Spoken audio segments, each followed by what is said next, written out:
Librería Clepsidra.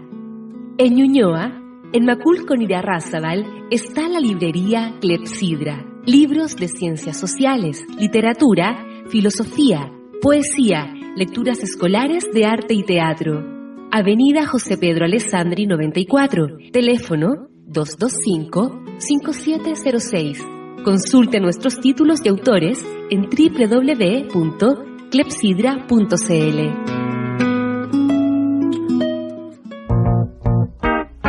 A partir de este momento, Radio Universidad de Chile da la bienvenida a La República de las Letras.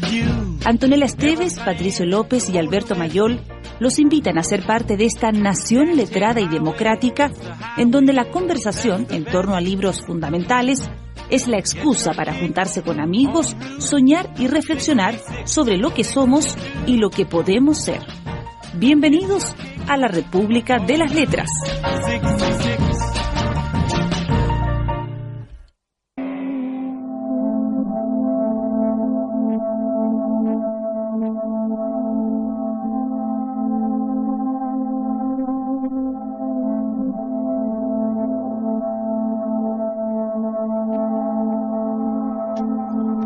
Se había convertido en un acontecimiento anual.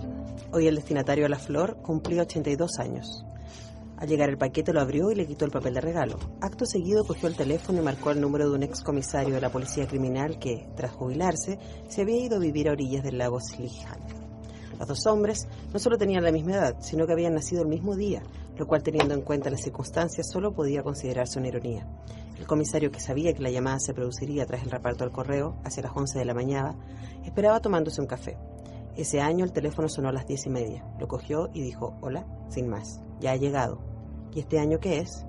No sé de qué tipo de flor se trata. Haré que me la identifiquen. Es blanca. Sin ninguna carta, supongo. No. Nada más que la flor. El marco es igual que el del año pasado. Uno de esos marcos baratos que puede montar uno mismo. Y el sello de correo de Estocolmo. Y la letra, como siempre, letras mayúsculas, raras, rectas y pulcras. Así comienza la historia que nos convoca en esta jornada. Los hombres que no amaban a las mujeres, Millennium, primera parte. Con una flor. Sí. Con una flor. Al partir, un beso y una flor. La primera parte de 677 páginas. Sí. 677 páginas. Y comienza también... ¿Qué es lo que comienza también? Una nueva temporada. La sexta temporada. La sexta temporada. Sí. Y ahora que don Francisco ya se quedó... No, ya estamos. Ahora vamos con todo. Vamos por los 50 años. No, nos quedan 44 años. Solo 44. Estamos ahí. Oye, bienvenidos compañeros, bienvenidos a los republicanos que nos escuchan, los eché de menos. ¿Cómo están? Oye, todavía no peleamos, ¿ah? No ha salido la República de las Letras históricas. Es un milagro esto, weón. Yo creo que ahora que Antonella va a Buenos Aires nos ha hecho bien. Como esas parejas que se separan y vuelven. Nos extrañamos. Claro, sí. No salvaguardas el siempre positivo hecho de no tener superventas y no tener esos problemas de gente así súper famosa. Sí. No hay plata involucrada. Claro, es una relación. Que a este programa le vaya pésimo. Es una gran cosa. Hace que todo no lo escuche casi nadie, porque cuando dijimos que no lo escuchaba nadie... Aparecieron las 50 personas que sí nos escuchan, 52 considerando regiones. Claro. Y efectivamente se molestaron, pero no, sí, somos 50, 100, más o menos. Claro. Por ahí estamos hablando, pero es suficiente. Sí. Es suficiente para nosotros.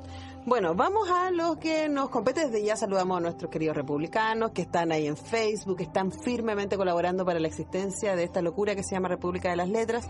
¿Quiénes se nos unen por primera vez? Pues siempre puede haber alguien que extrañamente cae en no el sabes que viral. esto tiene un mecanismo de financiamiento particularmente irregular. El otro día me dijeron algo bien crucial. A ver. Nosotros solo decimos el nombre del libro al principio. Es verdad. Sí. Y mucha gente aparece en la mitad del programa y dice, oye, parece que es bueno el libro, pero no sé cuál es, así que vamos a tener cuidado con esto. Vamos a hacerlo. Qué poco radial de nuestra parte. Sí. O sea, como eso yo lo enseño en la clase 1 de radio, en periodismo. Es que este es el antiprograma de radio. Pero en fin. Bueno, hoy día vamos con Los hombres que no amaban a las mujeres, de Stieg Larsson.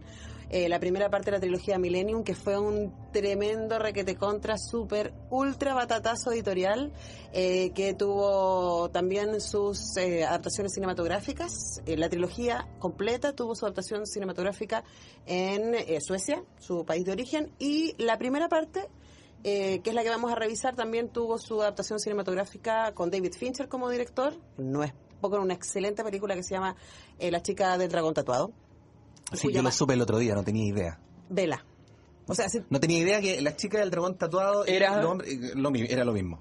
Claro. ¿Y la había visto? Es que es curioso que le pongan otro nombre. Igual es, claro. Es muy sueco. Sí, bueno, sí. Es como una cosa así de Bergman. Bueno, hagamos esto. Yo propuse este libro porque, claro, febrero es la única época en donde podemos leernos un libro de 600 páginas. Sí, claro. Yo recuerdo haberlo leído en febrero, como hace 6 años atrás. Yo solo les digo que se murió Humberto Eco y vamos a tener que hacer algo Al respecto.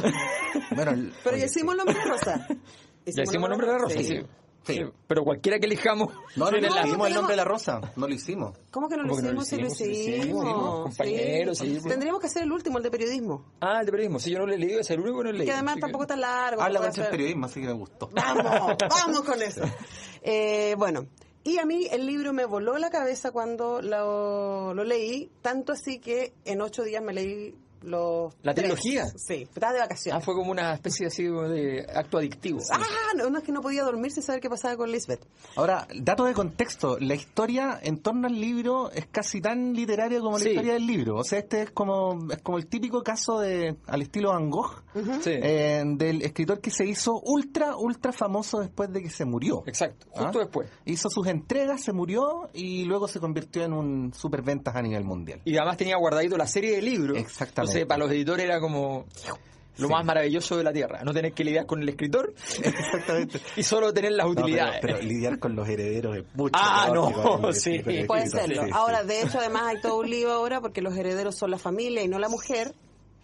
Porque no estaban casados, entiendo, y por lo tanto ahora que se hizo la cuarta parte, que no la escribió Stieg Larsson, ella no pudo hacer nada al respecto, como salvaguardar la memoria del escritor y lo que sea. No he leído la cuarta parte, como que me pasa eso de que es como que tengo tanto cariño por la trilogía que es como que me da susto. Sí, es complicado hacer una cuarta parte que no está hecha por él, o sea, sí, claro. Bueno, pero que toma los personajes. Ahora, la pregunta clave e inicial es, ¿qué les pareció?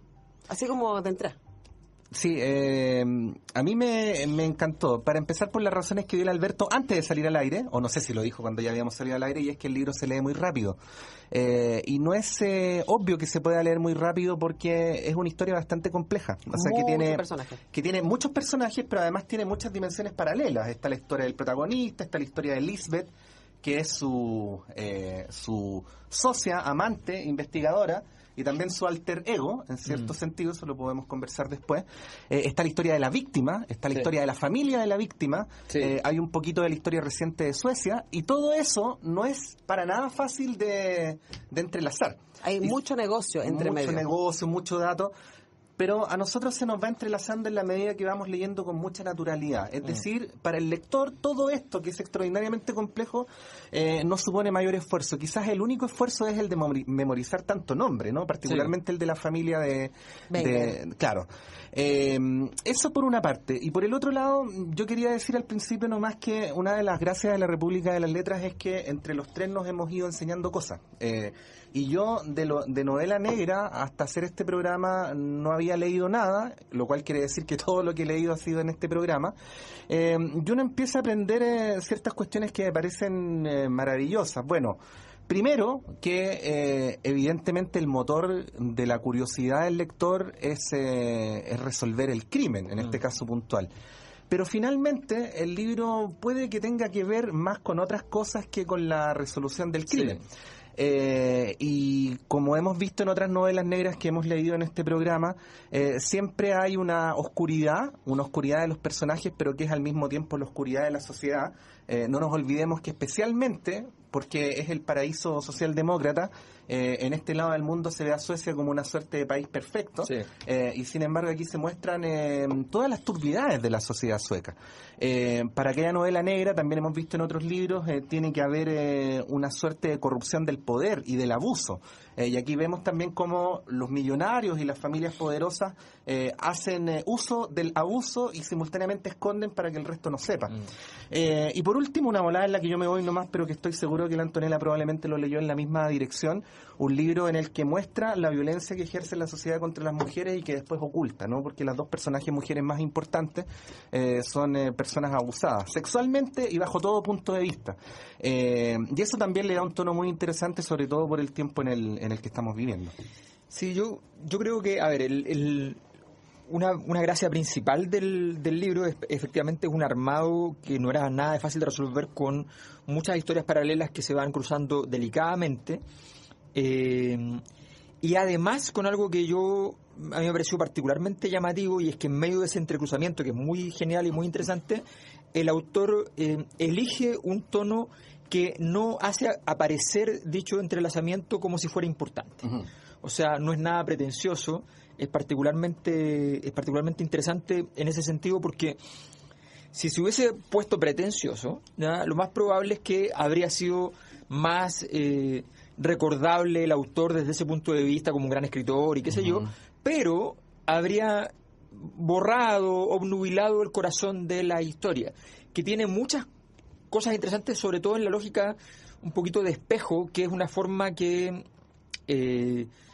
algunos de los que jugaron con la novela negra o que introdujeron en su narrativa la novela negra como parte de ellos, como el caso de Borges, el mismo Humberto Eco, hacían bastante bien, que era esta idea de que cada objeto tenía su especie de réplica. O sea, aquí tenemos un caso, un misterio, que en realidad es otro misterio, porque el misterio es por qué le llega una flor a una persona todos los años en la misma fecha, ¿ya?, asociada claramente a un crimen. Uh-huh. Pero también el misterio de la flor es distinto, aunque sea el mismo, al misterio del crimen, que también está en juego, ¿ya?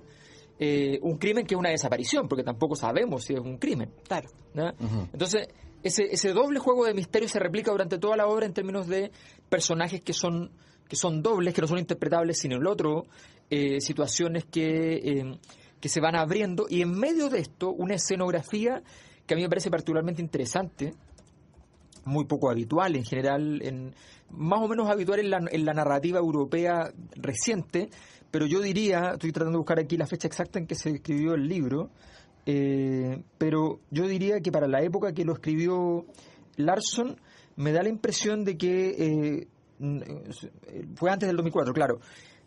Sin duda, este escenario de debacle financiera, denuncias y qué sé yo, que estamos viendo aquí en Chile también, sin duda no era parte del repertorio. O sea, no estaba a la orden del día poner en una escena como El Lobo de Wall Street o las películas que han salido, la escena del sistema financiero con una crítica y una impugnación radical en contra de ese tipo de economía. Esa crítica política, que es de altísimo calado, muy profunda y muy bien llevada como trasfondo de la historia, tan trasfondo que si tú buscas cualquier referencia a la obra en general, eso no queda dicho. Sin embargo, toda la obra está pintada sistemáticamente con esta idea de una crisis financiera llevada a cabo a partir de un sistema de especuladores financieros que están destruyendo las economías europeas, que tienen la suerte de que aparte del sistema financiero tienen otra economía aparte, que es la economía real, digamos. Nosotros no podemos decir lo mismo. Desgraciadamente, aquí el periodista hace una locución diciendo, bueno, aquí tenemos que destruir el sistema financiero porque la economía que funciona es la economía industrial real. Nosotros no tenemos eso, estamos jodidos, pero efectivamente esa distinción, ese juego, ese escenario, me parece que es muy llamativo y con una capacidad Larsson de prever lo que va a ser la debacle del 2008, muy notablemente, porque finalmente la debacle del 2008 y de ahí para adelante hasta el día de hoy, con todos los bancos europeos prácticamente en la quiebra, teniendo que ser rescatados, el desprestigio de la clase y el desprestigio de la clase empresarial, sí, y con ello arrastrando la clase política y todo eso. Aquí en el libro aparece tanto que en algunos momentos uno parece que estuviera leyendo el caso Penta sin ningún problema. Entonces me llama mucho la atención esa capacidad de prever, y me llama mucho la atención estilísticamente, aun cuando no es un estilo que a mí me gustan los textos bien preciosistas, me gusta el tipo que se saca de taquito a 3 jugadores en el área y qué sé yo, o sea, eso me gusta. Pero de verdad a veces se agradece que un tipo diga, bueno, tengo una historia que tiene tal característica y no aguanta, no resiste, ¿ya?, ponerse hacer lujo en el área. No, esto es puro texto, Sí. o sea, no está jugando con el lenguaje. No. Aquí hay puro contenido. Vamos directo. Ahora, a uno le da la historia. impresión que ha leído, este tipo antes de escribir, tiene que haber leído muchas novelas negras. Mucho, Sí. mucho. Ahora, aquí escuchándolo recuerdo por qué me encanta hacer este programa. Porque las cosas que ustedes han dicho yo no las pensé cuando leí el libro. Ni antes ni ahora yo estaba con mi rollo feminista y la cosa de la novela negra. Bueno, que está y todo demás. sometido, además, que está muy bien Sí. tejido todo el tema financiero.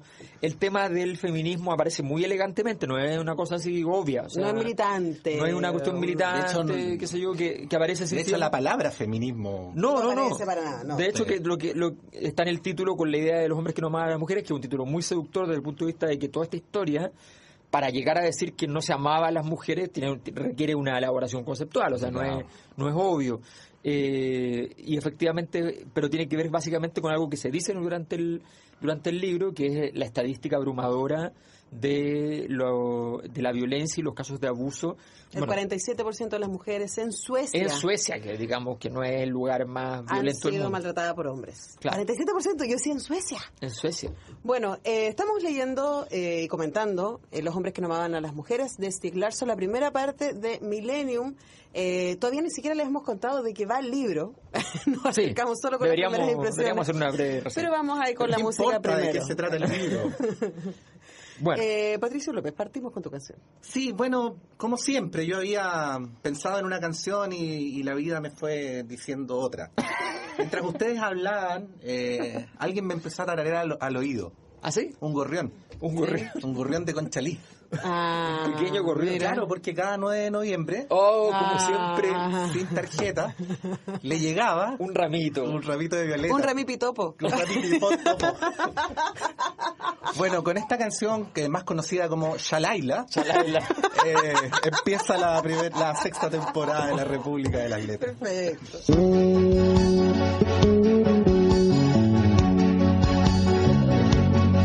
Era feliz en su matrimonio, aunque su marido era el mismo demonio.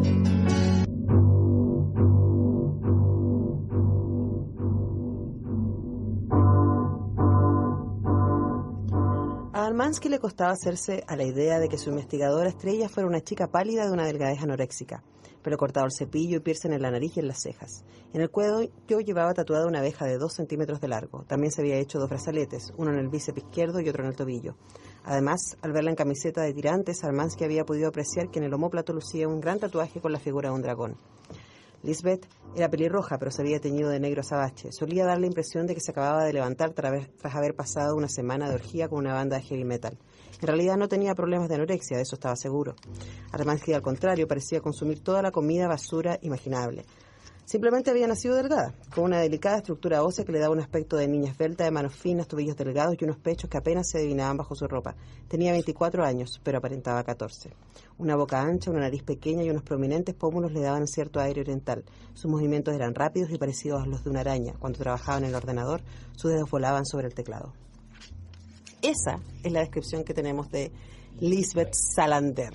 Y solo en un programa como La República de las Letras podemos pasar de Salo Reyes a Trent Reznor. Porque... Sí, y de vuelta. Y de Sí. y de Trent Reznor a Salo Reyes, Claro, y así sí. vamos. Y también de vuelta, pero comentemos un poco entonces el argumento. ¿De qué va el libro? Claro. A ver, el libro parte mostrándonos escenas distintas. Parte mostrándonos la escena de un periódico, Millennium, que es un periódico... Una revista. O sea, una revista, Claro. una revista mensual que hace periodismo de investigación relativamente sofisticado y que se va a encontrar rápidamente con un problema importante, y es que hay un caso que no logramos entender fundamentalmente por qué, pero hay un caso muy interesante que lograron levantar, y resulta que cuando lo tenían arriba, todo el sustento del caso por alguna razón cae, y esto le significa un juicio al periodista y director del medio, que lo termina sancionando y por tanto destruyendo la reputación del medio y de él. Ujú. ¿Ya? Y lo termina sacando de la revista. Y lo termina sacando, él se sale de la revista Claro. para tratar de evitar la contaminación en la revista y mantenerla a flote, pero la revista en realidad no tiene posibilidad de seguir existiendo. Esa extraña costumbre de asumir la responsabilidad, dar un paso al costado, ¿no? Exactamente. Esa costumbre que se qué estila en cosa más otras partes. exótica. Por otro lado tenemos a Lisbeth, que es una investigadora freelance que trabaja para un estudio de investigadores privados Para una oficina de seguridad. Una oficina de seguridad, digamos, y en esa oficina ella es un personaje extraño, extravagante, que no tiene ninguna relación con las dinámicas propias de una investigadora privada, típico. Un investigador privado se trata de que pase desapercibido, tiene algunas disciplinas y rigores bastante evidentes, de alguna manera es un oficinista. Pues bien, ella no. Ella tiene cero manejo de relaciones interpersonales. Y menos de manejo de relaciones laborales. Ella, pero es muy buena. Pero es una investigadora extraordinaria. Incomprensiblemente extraordinaria. No se sabe de dónde saca los datos, no se sabe cómo lo logra, pero siempre llega con una cuestión que es maravillosa y que parece un paper científico en fundamentación. O sea, tenemos estos dos personajes que ambos hacen investigación en distintos ámbitos, ¿ya? Y tenemos un denunciado por el lado de la saga de esta revista mensual Millennium, que es un empresario importante. Y eso tiene relevancia al principio y al final, sí. Pero durante el libro pareciera que no, es música de fondo. Es música de fondo.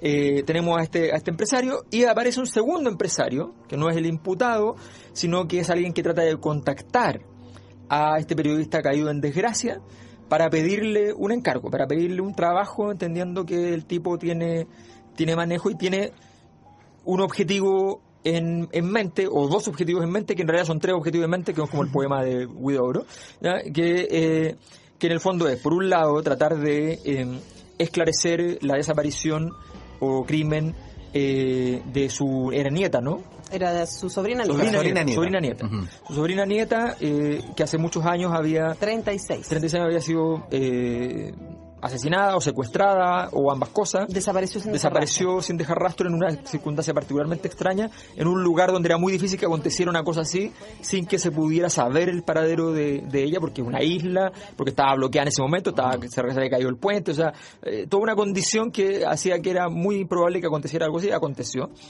Y él quiere, para esa investigación, no una investigación en términos policiales, sino que él quiere tratar de entender de todos los que estaban en ese momento en la isla los perfiles de esas personas, tratar de sacarles la foto para saber por dónde podría ir, ¿ya?, esa información, al mismo tiempo que él recibe sistemáticamente todos los años, cada 9 de noviembre, una flor extraña sin tarjeta, que no es de Suecia, una flor australiana que nadie sabe cómo llegó esta vez, y él recibe esta flor y él no sabe qué es lo que hay detrás de aquí. Que era la misma flor que le entregaba a su sobrina nieta. Exacto. En la misma fecha cuando estaba viva. Durante todos sus cumpleaños. Exactamente. Entonces el problema era aún más difícil de resolver porque parecía haber una información que era netamente familiar en juego y con un mensaje cifrado que se había movido cielo, mar y tierra para poder ver cómo lo resolvía y no se podía resolver. Entonces lo llama con ese primer interés, con el segundo interés de hacer el interés más explícito de hacer una historia de su familia, y dentro de esa historia de su familia desentrañar los más oscuros pasajes, y estaba dispuesto eventualmente a publicarla, ¿ya?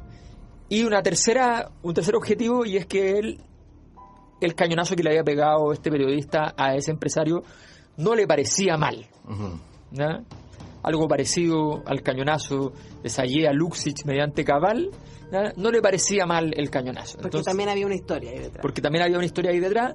Y él entonces le está haciendo lo uno, lo segundo, pero también lo tercero, y entre las jugadas que él hace, de hecho, es meterse como inversionista en el diario Millennium, en la revista Millennium, y con eso rescatarla de la crisis en la que está cayendo. Él es una familia en decadencia, en todo caso económica, que es una familia como de los grandes antiguos oligarcas, digamos, pero que van en decadencia, y él representaba, según su propia visión, el sector honrado y honesto de la esa antigua riqueza. Manera de hacer negocios. Claro. Ahora, en decadencia, digamos, el tipo seguía siendo multimillonario. Sí, claro, pero no lo de antes. Claro. No lo de antes. Claro. Ahora, un Agustín Edwards, pero bueno. Claro. Lo bonito que esto que presenta Alberto como las circunstancias de cada personaje, básicamente a mí lo que me llama la atención son las motivaciones. Cada uno de ellos tiene razones muy distintas de por qué está haciendo lo que está haciendo. Este señor mayor, Eric Wenger, lleva 36 años investigando el caso, absolutamente obsesionado, y lo único que quiere cuando contrata a Michael Blumkins, al periodista, es básicamente: yo me voy a morir y quiero saber, dejar tranquilo mi conciencia que hice todo lo que pude para resolver el misterio de Harriet. No creo que ella esté viva, pero quiero irme a la tumba tranquilo, sabiendo que por último hice un último esfuerzo. En el caso del periodista, él está tratando de guarecerse de esto que fue un golpe bajísimo y además desde afuera muy inconcebible de cómo un periodista de ese nivel pudo presentar un reportaje sin fuentes y por lo tanto terminar perdiendo un juicio, teniendo que pagar una multa significativa e incluso pasando tiempo en la cárcel. Juicio en el cual ni siquiera se defendió y ni siquiera puso un abogado competente. No, entonces también él está escondido al principio, así como, bueno, es un buen lugar para esconderme, me van a pagar súper bien. Se va literalmente al norte de Suecia. ¿Se imaginan el frío? Menos 36 grados en algunas situaciones. Uno se lo imagina todo el tiempo muerto de frío. Y claro, ya de a poco va él interesándose en la historia, porque la historia termina siendo muy complicada y periodísticamente muy interesante. Por el otro lado está Lisbeth, que no en este libro se dan algunas señas. En los próximos 2 libros de la trilogía uno conoce la historia de ella, que es terrible. Pero cuenta, po. No, pero un poquito. Para que vean, pero un poquito. O sea, acuérdate pero que... si no vamos a hacer en la segunda parte la próxima semana. Acuérdate que los otros 2 libros se llaman, creo que La princesa en la casa de los corrientes de aire. Aquí en la reina. Tapa, la chica que soñaba con una cerilla y un bidón de gasolina, ¿esa? Sí, ese es el segundo. La reina en el palacio de las corrientes de aire. Claro. Sí. La chica que soñaba con un bidón de gasolina es Lisbeth, y ahí te cuenta la historia de cómo ella llega a... Aquí te dicen que ella estuvo desde los 10 años en el sistema judicial y psiquiátrico. Y hay Onda Sename, Onda Casa Sename. Sí, y ella es la chica que sueña cuando está amarrada en un catre, básicamente, soñando con un fósforo y un bidón de gasolina. Y uno conoce a la familia de Lisbeth, a su papá especialmente, en los siguientes libros.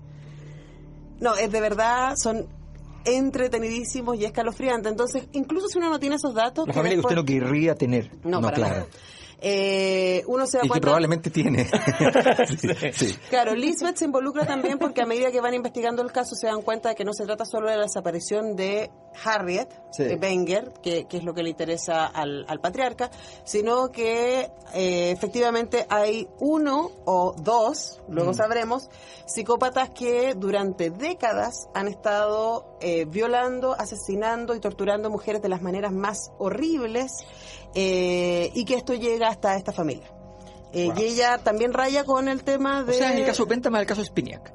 Claro, es el cruce. Es el cruce del pavor económico con las perversiones sexuales machistas. Propias del poder ilimitado. Claro, así desde dónde... Y claro, y ella empieza a descubrir esto y a conectar, porque por supuesto ya tiene...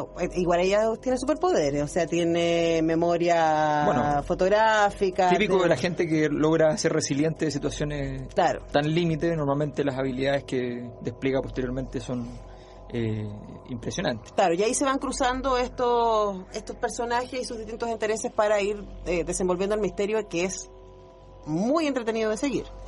Insisto, son 600 páginas, pero como decía el Pato y el Alberto, son muy fáciles de leer. Pero tenemos que irnos a más música. Más música.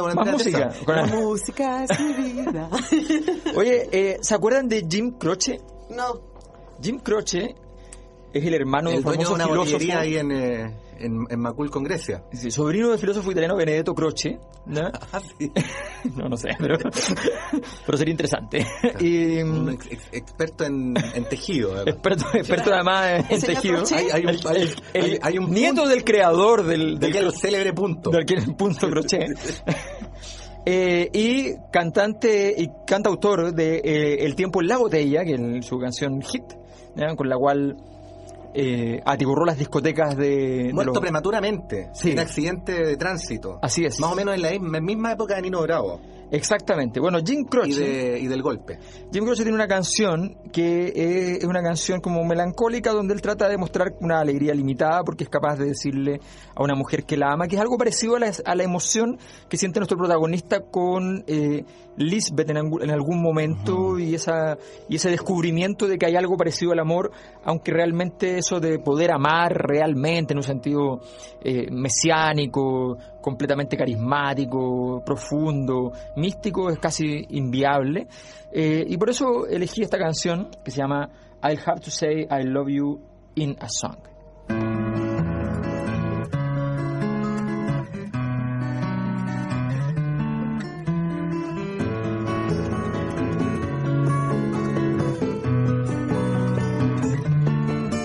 Well, I know it's kinda late.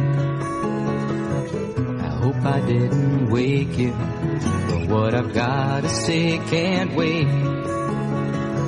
I know you'd understand. Every time I tried to tell you, the words just came out wrong. So I had to say I love you in a song. Yeah, I know it's kinda strange. Every time I'm near you, I just run out of things to say. I know you'd understand. Every time I tried to tell you, the words just came out wrong. So I'll have to say I love you in a song.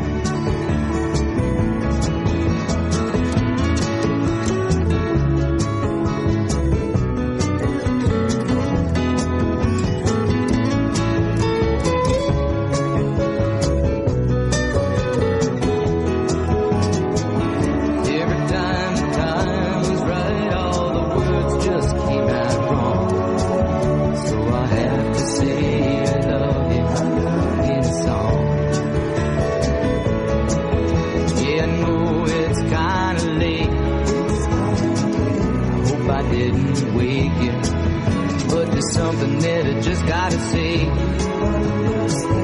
so you'd understand. Every time I tried to tell you, the words just came out wrong. So I have to say I love you in a song.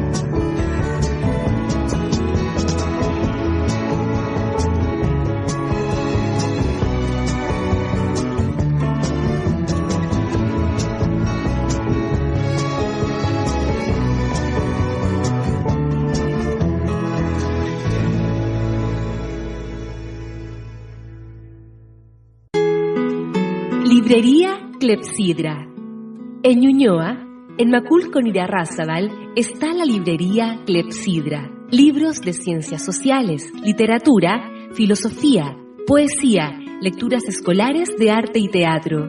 Avenida José Pedro Alessandri 94, teléfono 225-5706. Consulte nuestros títulos y autores en www.clepsidra.cl.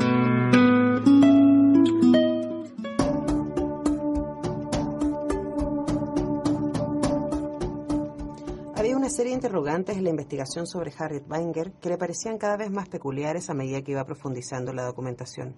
No se trataba de descubrimientos revolucionarios que solo él hubiera hecho, sino de problemas que habían tenido ocupado el inspector Morel durante largos periodos, sobre todo en su tiempo libre. Durante el último año de su vida, Harriet Wenger había cambiado. En cierta medida, el cambio podía explicarse con aquella metamorfosis por la que todos los adolescentes pasan de una u otra manera, a cierta edad. Harriet se estaba convirtiendo en adulta, pero en su caso, tanto los compañeros de clase como sus profesores y varios miembros de la familia daban testimonio de que se había vuelto reservada e introvertida. La chica que 2 años antes era una alegre adolescente, completamente normal, se había distanciado de su entorno. Resultaba obvio. En el instituto seguía relacionándose con sus compañeros, pero ahora lo hacía de una forma que una de sus amigas describió como impersonal.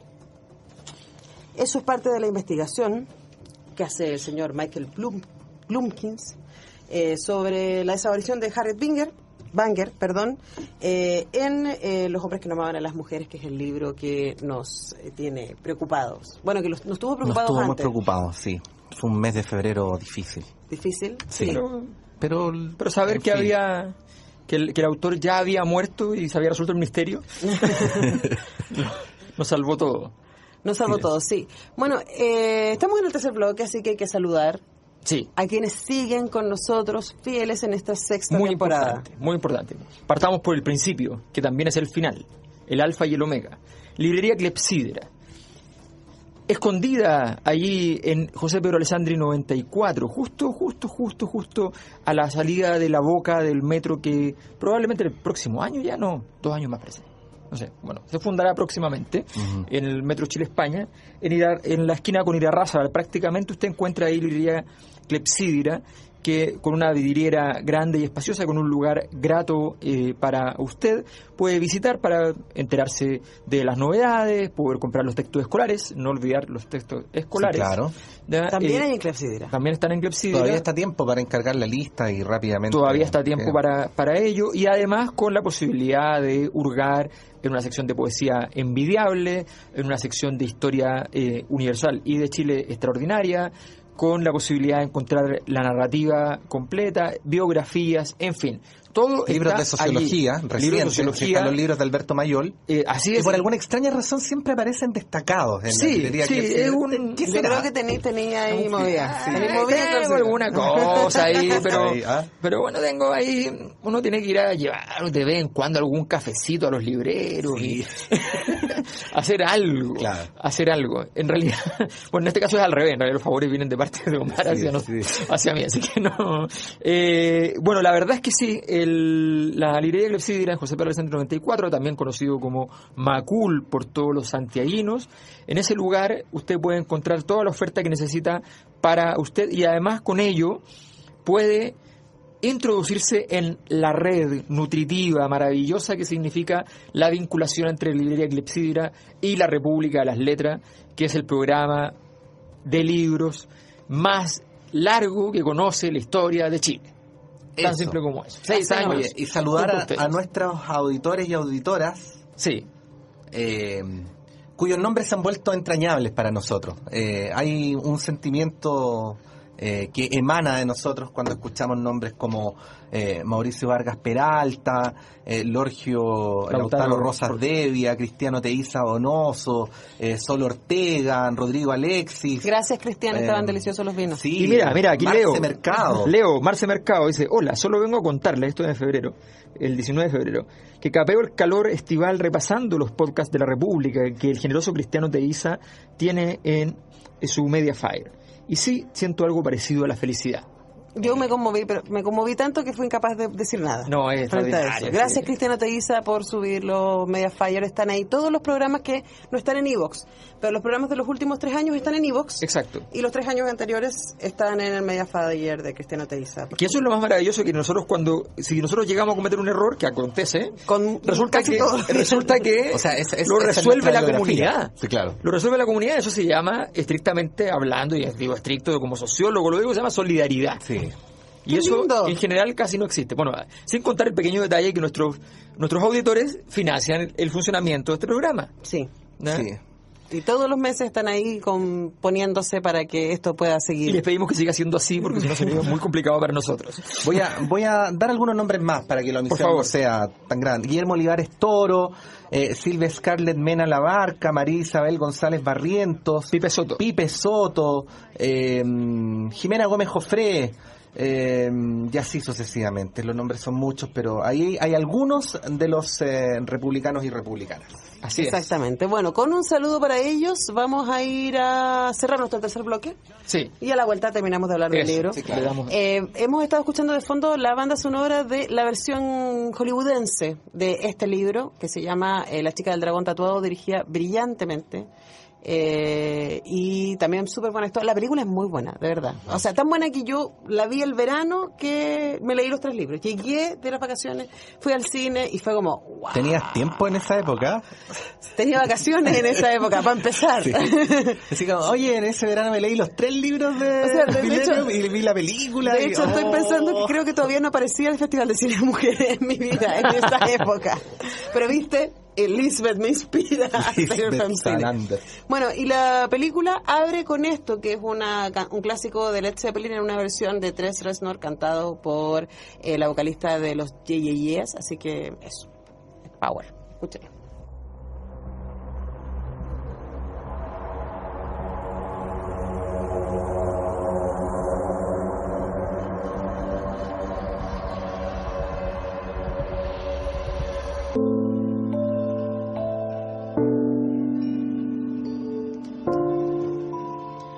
Por otra parte, lo de la mamada era su palabra contra la de él, y normalmente la palabra de otros solía tener más peso que la suya propia. La policía no es una alternativa. En su lugar, tras abandonar el despacho de Burman, volvió a casa, se duchó, se comió 2 sándwiches con queso y pepinillos en vinagre y se sentó a reflexionar en el raído y desgastado sofá del salón. Una persona normal habría considerado tal vez que su falta de reacción jugaría en su contra, otra prueba más de que era tan rara que ni siquiera una violación podría provocar una respuesta emocional satisfactoria. Su círculo de amistades ciertamente no era grande, y tampoco se componía de representantes de una protegida clase media instalada en las urbanizaciones de chalés de las afueras. Pero a la edad de 18 años, Lisbeth Salander no había conocido a una sola chica que no se hubiera visto obligada a realizar algún acto sexual en contra de su voluntad en al menos una ocasión. La mayoría de tales agresiones involucraban a novios, algo mayores de edad, que con cierta dosis de fuerzas se habían salido con la suya. Por lo que Lisbeth Salander sabía, este tipo de incidentes ocasionaban lágrimas y ataques de rabia, pero nunca una denuncia policial. En el mundo de Lisbeth Salander, este era el estado natural de las cosas. Como chica, constituía una presa legítima, sobre todo porque vestía una chupa de cuero negro desgastada y tenía piercings en las cejas, tatuajes y un estatus social nulo. Pero echarse a llorar no servía de nada. En cambio, tenía muy claro que el abogado Burman no la iba a obligar a chupársela para luego quedar impune. Lisbeth Salander jamás olvidaba un agravio y por naturaleza estaba dispuesta a todo menos a perdonar. Eso y sí, po. Sin perdón ni olvido. Eso es lo que nosotros llamábamos el registro feminista del libro. O sea, hasta ahí llega en términos de explicitar. No... O sea, el libro abre cada capítulo con cifras bien brutales. Así es. Sobre la violencia sexual contra las mujeres en Suecia, cosa que uno inmediatamente dice Suecia. De hecho, hace poco leí una estadística que está entre los 3 mejores países para las mujeres del mundo. ¿Cachai? Y donde el mejor país para las mujeres... Es cosa de ver las teleseries turcas para darse cuenta. Tiene más de... Oye, va a ir a ver Mustang. A propósito de turco, va a ir a ver Mustang. Es una belleza. A propósito de violencias contra las mujeres, es maravillosa y terrible. Bueno, yo me acuerdo que yo en general, como prejuiciosa que soy, le tengo mucha así como distancia a los bestsellers. Y en esa época todo el mundo estaba leyendo Millennium y yo así como, no, de verdad. Sí. Y una amiga feminista, grosa, cineasta, la Pame Pequeño, me dijo, ¿sabéis qué? Tenéis que leerlo, porque te va a gustar, porque tiene una cosa feminista muy interesante. Y el libro además es una gran novela, o sea, es muy, muy, muy entretenida, pero además tiene esta cosa de instalar sin predicar. La evidencia de que, como dice en este párrafo, básicamente si tú eres mujer eres presa. Así es. No importa el tipo de mujer que seas, pero especialmente si eres cierto tipo de mujer, las mayores posibilidades es que te van a hacer algo. Y ojo, cuando uno empieza a meterse en los temas, no sé si vieron los Oscars, hubo una de las canciones nominadas es una canción de Lady Gaga que se llama Till It Happened to You. Eso solamente para ver cómo pasa en otros lados, que está hecho es la canción de un documental que habla acerca de las violaciones en los college gringos. Y la cifra es 1 de cada 5 mujeres va a ser violada en el college. Así es. Impresionante. Y uno dice, ¿qué? Bueno, y en el espectáculo fue muy impresionante en la ceremonia de los Oscars porque Lady Gaga, bueno, ella misma le pasó y salió al final con una serie de chicas y algunos chicos también que les había pasado, llevan todos con mensajes en los brazos, así como sobreviviente, créeme, a mí me pasó muy emocionante. Pero, claro, por último estamos viviendo en una época donde se está explicitando y yo creo que... Y no solo está eso, sino que está la prostitución forzada para muchos trabajos de alto impacto y connotación. O sea, también Lana del Rey señaló en su momento en una entrevista muy polémica que ella se había acostado con cuánto productor se le había cruzado para ver si funcionaba y además no funcionaba. Entonces viene toda esa presión de que le iban presionando para que, bueno, pero si quieres entrar al mundillo... Y ella venía de una familia con mucha plata, así que además, o sea, revela que incluso dentro de las posibilidades de una élite hay ciertos mundos donde se aprovecha esas cuotas de poder importantes como rito de paso, y eso que parece algo... O sea, estos elementos larvados de la cultura que yo creo que ahí es donde este libro tiene una potencia enorme. O sea, primero, ustedes han escuchado todo un repertorio gigante de temáticas en las cuales se mete el libro como telón de fondo. O sea, está el tema del abuso sexual, está el tema de la violencia, está el tema de los crímenes, está el tema económico, está el tema político, de las élites, la impunidad de las élites, los medios de comunicación, todo ello tejido con el funcionamiento de cómo funcionan cada una de esas cosas. Y todo eso hecho de manera tal que parece natural cómo es el mundo, que uno camina por el mundo como si fuera natural, digamos, y resulta que... Como dice Heidegger. Como dice Heidegger, claro, ¿ya? Haciendo de pronto algún paréntesis, ¿ya? Y resulta que frente de ese escenario uno se encuentra con este habitar en el mundo que está lleno de cuestiones complejas, enrevesadas, que sin embargo parecen tan sencillas, tan simples. O sea, el libro no... A mí me pasaba con Eco, a propósito de Eco, que cuando en los veranos me dio un año, o como una década por leer uno de Eco y uno de Jane Austen. ¡Wow! En mis 20. Esa era mi mezcla. O sea, Eco era el liviano. Y con Eco me llegó a pasar en algún momento con el péndulo de Foucault, por ejemplo, que era demasiada información. Sí. Y necesitaba como no estar haciendo nada más, excepto leyendo Yo tuve a que Eco. estudiar medioevo para poder entender Claro. el péndulo de Foucault. O sea... Pero este libro no es exigente en ese No. sentido. Para nada. No. Ahora, yo me lo imaginaba así, este es como un dulce envenenado, ¿ah? Porque, bueno, ¿y de qué se trata este libro? No, un misterio policial, léelo, así tú vas y lo dejas caer en Suecia, así el año 2004, Claro. ¿no? Entonces abre una serie de debates. Nosotros miraba a la distancia de los años, pero también cultural y geográfica, decimos, dice muchas cosas que no sabíamos sobre la sociedad sueca, pero me imagino los suecos leyéndolo, ¿no? Claro. Y develando todo lo que devela. Claro, un país exitoso en la OCDE, todo lo que todos sueñan ser, o sea, los países más igualitarios del mundo. Entonces, esa cosa larvada que está escondida, yo creo que... a ver, yo diría que los libros de policiales, y también es algo que hemos aprendido aquí, como decía Pato al principio, los libros de ciencia ficción también, hay de dos tipos en el fondo. Los que son profundamente policiales y nada más que policiales, como los hay de ciencia ficción, que son básicamente ciencia ficción, y los que en el marco de esa excusa Del género. ¿ya? Sí, claro. Del género, hacen la pega de una literatura universal. Hacen la pega de la exploración del alma humana, de la exploración de los profundos misterios de la sociedad, Las preguntas filosóficas básicas. Las preguntas filosóficas básicas, todo eso. Y la denuncia. Y la denuncia. Entonces, ese trabajo, cuando uno se encuentra con un género, uno no sabe de buenas a primeras si lo que se encontró es con el género y nada más que el género, o se encontró detrás de ese género con un conjunto de elementos mucho más enriquecedores, interesantes para la... Es que esos la son los experiencia imprescindibles. lectora. Esos son los imprescindibles. Esos son los ¿Esos son los que... imprescindibles? Sí, po. Sí, junto a Bertolt Brecht. Esos son los que después de 12 años, como en el caso de este libro, uno los puede volver y decir claramente no era solamente el sabor del momento, sino que aquí hay literatura. Aquí hay muy buena literatura. Ya. Y en ambos casos, en tanto en la versión sueca como en la versión gringa, muy buen cine. Las dos películas son estupendas. ¿Cómo se llama la sueca? Los hombres que no aman a las mujeres. No, en sueco. Entonces, ¿lo recomendamos o lo tiramos por la ventana? No, Felipe? recomendamos. por Vamos a favor, empezar a hacer eso. Recomendado. Tirado por la ventana. No. Ya, pues nos vamos. Gracias, Nico. Gracias, Nino, por ponernos al aire. Y nos encontramos en la próxima semana en la República. El otro sábado con otro libro, quizás tan interesante como este, o no. Si ¿Vamos tenemos con suerte. Humberto Eco? Sí. ¿Cómo nos arriesgamos? Sí, No, vamos con Humberto Eco. Número Con 0. ¿Cómo no? ¿Cómo no? Sí. Número Ya, cero. pues, buenas noches. Que estén bien. Chao.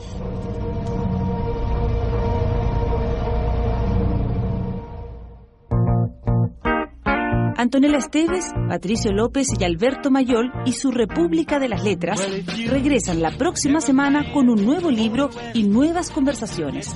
Los esperamos.